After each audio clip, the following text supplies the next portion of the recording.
Hi ladies and gentlemen. In this tutorial we're going to show you how to deal with alarms as they pop up in Act.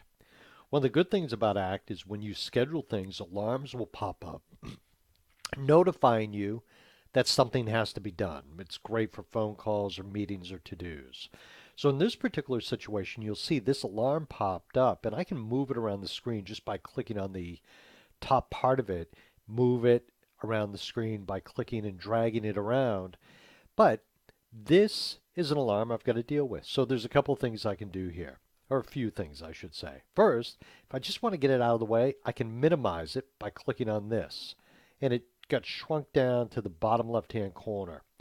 I'm going to click on the restore double icon or double boxes to bring it back up on the screen.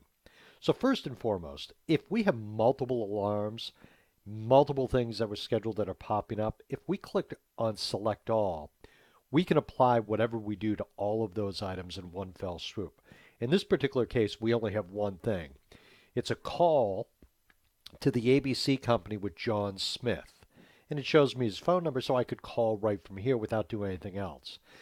I have the option of snoozing this, so I can snooze it for a number of minutes. That's one option.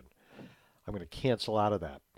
This option right here, I ask you to be careful with because this can clear the alarm, meaning this pop-up will not show up for this. Now, when you do that, sometimes I think clearing the alarm can be done accidentally. And you might be thinking, okay, you know what? Let me just get away from it for a little bit. The clear alarm I don't like. I like either snooze or if the activity is taking place, you can clear the activity. Remember in another tutorial I talked about creating histories. When you clear this activity, it creates a history of it having happened and you can record some of the events. You can also reschedule this if you so desire. By clicking on reschedule, the dialog box comes up where you can pick another date and time if need be. I'm going to click cancel because I don't want to reschedule it.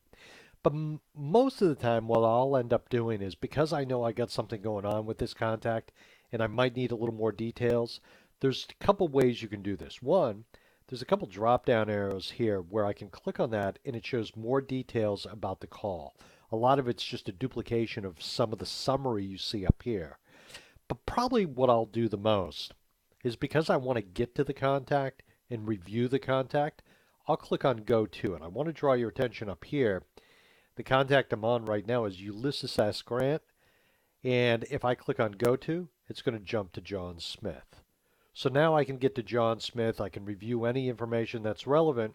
And even if I minimize this, I can clear the activity on the Activities tab with John Smith. So when these alarms pop up, you need to know how to deal with them. You need to work with them to make them as productive as possible for the way you work. Ladies and gentlemen, my name is Tony Holowitz, and I thank you so very much. Have a great day.